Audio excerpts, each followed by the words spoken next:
జిల్లా కల్లూరు మండలంలో ప్రేమ పేరుతో వేధింపుల కారణంగా బాలిక ఆత్మహత్య చేసుకున్న విషాద ఘటన చోటు చేసుకుంది. పేరువంచి గ్రామానికి చెందిన యువకుడి వేధింపుల్ని తట్టుకోలేక ఆత్మహత్యకు పాల్పడింది. అదే గ్రామానికి చెందిన యువకుడు ప్రేమ పెళ్లి పేరుతో ఆ యువతిని కొన్ని రోజులుగా అసభ్య సైగలతో వేధిస్తున్నట్లు కుటుంబ సభ్యులు తెలిపారు. తీవ్ర మనస్తాపానికి గురైన ఆ బాలిక ఇంట్లోనే ఉరివేసుకుని ప్రాణాలు విడిచింది. కుటుంబీకుల ఫిర్యాదు మేరకు ప్రేమ పేరుతో వేధింపులకు పాల్పడిన యువకుడిపై కేసు నమోదు చేసి దర్యాప్తు చేస్తున్నట్లు కల్లూరు ఎస్ఐ డి హరిత తెలిపారు. ఈ విషాద ఘటన స్థానికంగా కలకలం రేపింది.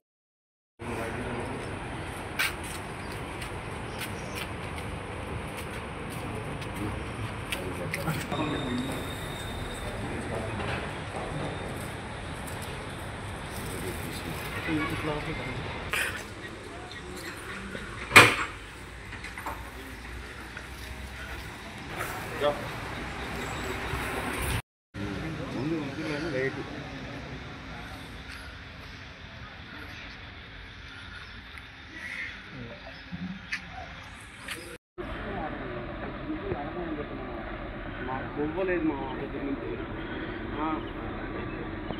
అది మా బాగా